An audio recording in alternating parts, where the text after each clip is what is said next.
Hello, welcome to Virgo Philippines. So, ito yung reading natin for Virgos. Ayan, take only what resonates. Bali, hindi po ito magre-resonate sa lahat. Ano po? So, kunin mo lang yung mga messages na magre-resonate para sa'yo. Kung ikaw ay hindi pa nakaka-subscribe sa ating channel, pahit na lang ng subscribe button, notification bell. Ma-appreciate ko po lahat ng likes, comments, and shares. Ayan, so feel free to subscribe guys. Kung hindi ka pa nakaka-subscribe, at least do comment down below. Kahit po heart lang, smileys, malaking bagay na po yun sa akin. So, sana po mag-comment po kayo. Okay, so start na natin. This is for Virgos.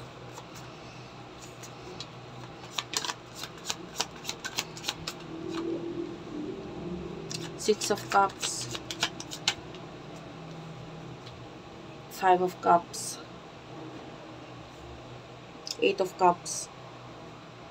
Sorry, that's the Eight of Coins. The Fool.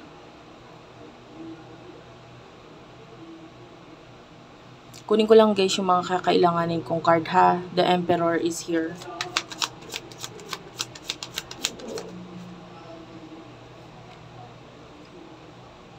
Page of Swords, and we do have here the Sun. The Hermit. Bottom of the deck, we do have here the Lovers. Okay, so there's someone here in the past with the Six of Cups, Cancer, Scorpio, Pisces energy na nakikita natin na parang itong taong to sobrang nalulungkot siya ngayon, sobrang nasasaktan siya, nahihirapan siya. Feeling niya ang tanga-tanga niya, no? Kasi whatever happened in the past, maybe regarding sa nangyari sa inyo, may panghihinayang. Okay? Maybe nagkaroon ng chance sa past sa inyong dalawa na magkaroon ng improvement or maybe deeper level of connection para sa iba. And I feel like this is love reading. Actually, hindi naman ito dapat love reading, no? Dapat ito general. Pero itong nakuha natin is more like love connection, na itong past person na ito is sobrang nalulungkot, nasasaktan. Okay? Nakikita natin na nagfo-focus siya sa kanyang career, sa kanyang development. Kasi pagdating sa connection ninyo, medyo walang nangyayari eh. Okay? And this person is really sad right now with the Five of Cups. Parang feeling niya, ang tanga-tanga niya, bakit hinayaan niya na lumagpas ka sa buhay niya or magkaroon ng ending or whatever sa inyong dalawa. This past person with the Emperor, Aries energy, nakikita natin yung pagmamatigas niya, no? Na parang nagmamatigas siya, pero deep inside, nandun yung panghihinayang, yung lungkot, yung sakit. And also, with the Page of Swords, nakikita natin yung person na ito na parang meron siyang mga biglaang desisyon or padalos-dalos na desisyon na parang hindi niya inisip mabuti kung ano yung kalalabasan, kung anong kahihinatnan sa connection ninyo. So, definitely, yung choice nyo na yon or yung decision nyo na yon yung naging malaking epekto kung bakit walang nangyayaring maganda sa connection ninyo ngayon. We do have here the Sun. Pakiramdam ng person na ito, you are already happy. Na parang pakiramdam niya, hindi mo na siya kailangan, na hindi mo na siya iniisip, na parang nagfo-focus ka na lang sa buhay mo, sa sarili mo, and parang baliwala na lang siya sa'yo. Doon siya mas nalulungkot. Yun yung mas nakakapagpaisip sa kanya. Dahil maaaring noon, pinakita mo kung gaano siya kaimportante sa'yo.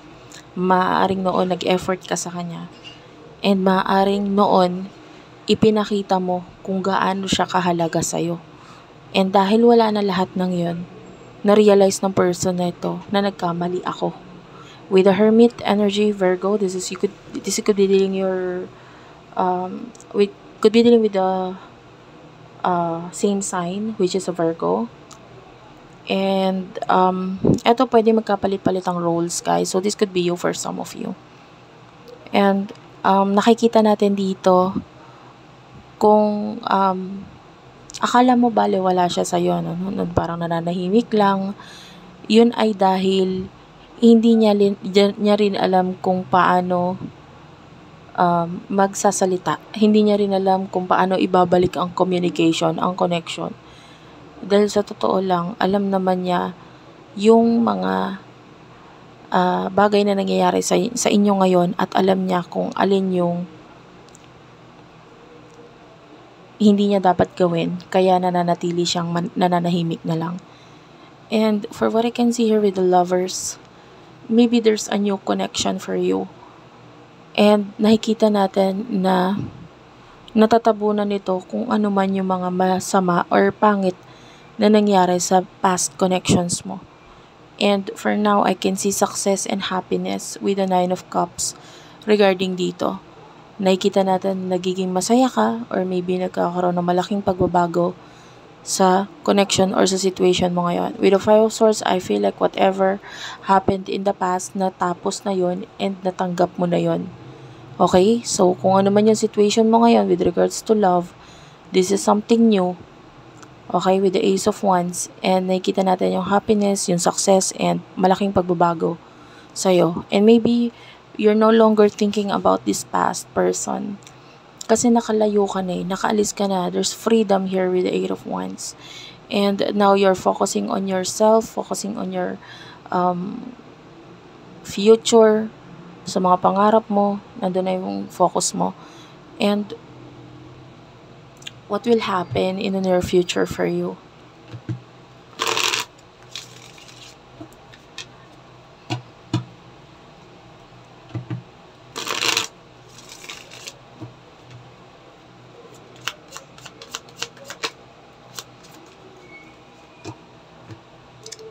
Well, for what I can see here, we do have here the 10 of Swords at the bottom of the deck. This is all about the pain na parang nag-i-end na. Nakikita natin dito with the will kung ano yung gusto mong magbago. This is this. Yung sakit, yung lungkot, at maaaring matapos na lahat ng paghihirap na ito para sa'yo. The way I see this, it's like the swords are unti-unting nahuhugot. Yun yung energy na nakukuha natin. Parang unti-unting nahuhugot yung swords from this person right here. And this could be you. And then malaki yung pagbabago dahil malaki na yung maaaring matapos sa'yo na nagpapahirap sa'yo. Nakikita natin na makakawala ka na sa sakit at hirap na nararamdaman mo. Especially we do have here the 8 of Swords. Yeah, it feels like, ayan na oh. Kung makikita mo, this is like you with the 10 of Swords. And then dahil dito sa malaking pagbabago na to, natatanggal siya. Yung mga sakit, yung hirap, yung challenges. And then, these are like the swords na natanggal na. Okay? And I feel like this is, ayan, kung makikita mo, this is like you. Again, ikaw to. And then you will be looking at yourself. You will be focusing on yourself. And wala ka ng ibang titignan pa or hindi mo na makikita pa yung mga bagay na nagpapahirap sa'yo. Dahil ito ay mawawala na. Tuluyang mawawala na. So mag-focus ka na lang sa sarili mo. And yeah, especially nandito yung Empress. This is all about self-love. Okay? Kung ano yung mga nasa paligid mo. Kung ano yung mga tao or mga bagay na nagtunay na nagmamahal sa'yo. Nandiyan yung focus mo in the future. Wait lang guys.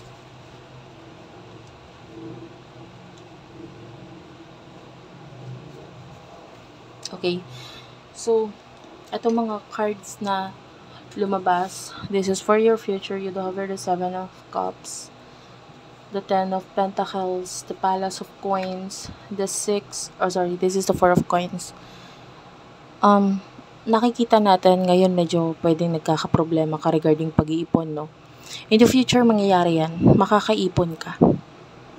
And maybe you're manifesting na makapag-ipon talaga. And makakaipon ka talaga. I can see money growing. I can see the 10 of Pentacles here. This is all about money. 10 of Coins. Yan ay blessings na paparating sa'yo. Success is near for you. And nakikita natin yan with the 7 of Cups. Ito yung mga bagay na gusto mo. At maaaring ma-receive or ma-achieve mo ito in the future. Naging mabagal man ito para sa'yo. Okay? Medyo, yung iba nga, yun nga, dumaan ka sa mga pagsubok, naging matagal yung success for you, pero dadating din para sa'yo yon. Nakakamoy ako ng pork chop. This could be your reading. Anyway, regarding this money, okay, napaparating, nakikita natin na may mga taong lalapit sa'yo para maybe i-admire ka, and also at the same time para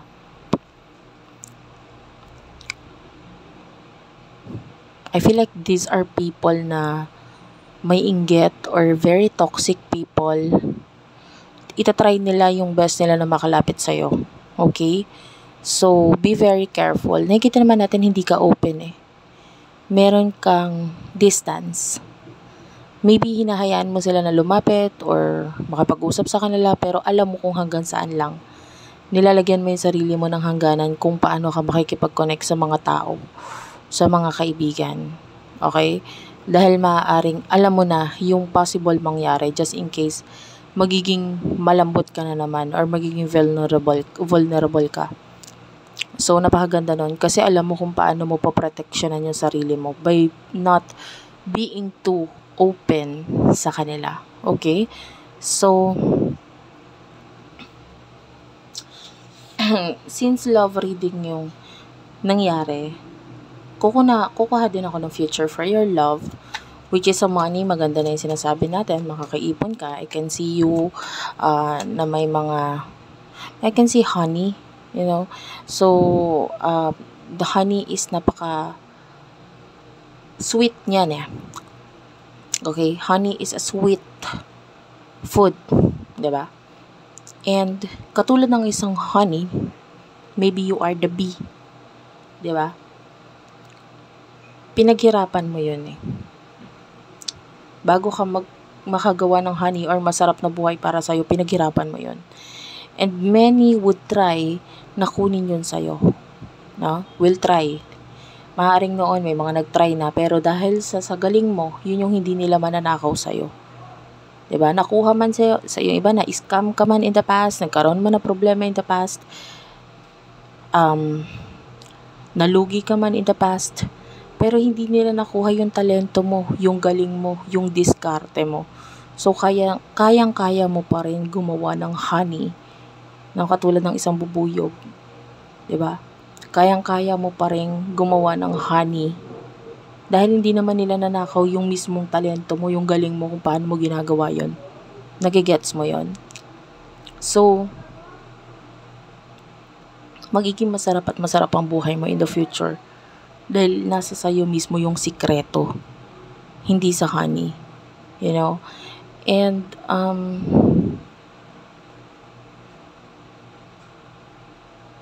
at yung nakikita natin dito, isa sa lesson sa buhay mo, yung natutunan mo at nia-apply mo na wag mong labanan yung mga taong tinatry saktan ka, toxic na tao. Kasi, pag tinry mong gawin yon na manakit or lumapit sa kanila, ikaw lang din yung masasaktan. Ikaw lang din yung mahihirapan. 'Di ba? Katulad nga ng isang bubuyog, once na mag-sting ka ng tao, that's the end of everything. 'Di ba? Parang ikaw lang din ang mahihirapan sa huli. So, hayaan mo na lang sila. Continue on doing what you're doing. Dahil wala namang mapapala kung lalapit ka pa or gagantihan mo itong mga taong nakagawa ng mali sa'yo. So, with regards to love, there's this Knight of Coins in the future for you. What's with the Knight of Coins? Yeah, the Page of Coins.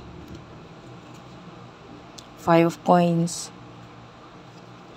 I feel like there's this person who is immature pagdating sa love, immature pagdating sa money. Masyado siyang mabagal and will try to take actions kasi kailangan ka niya, especially financially. Pero maaaring lumayo or umiwas din siya. So, hindi natin masabi. Kung hindi natin masabi, maybe there's an ending between the two of you. Because of the changes na nangyayari sa'yo at nangyayari sa kanya. Okay? So, thank you for watching. I love you all. And bye-bye.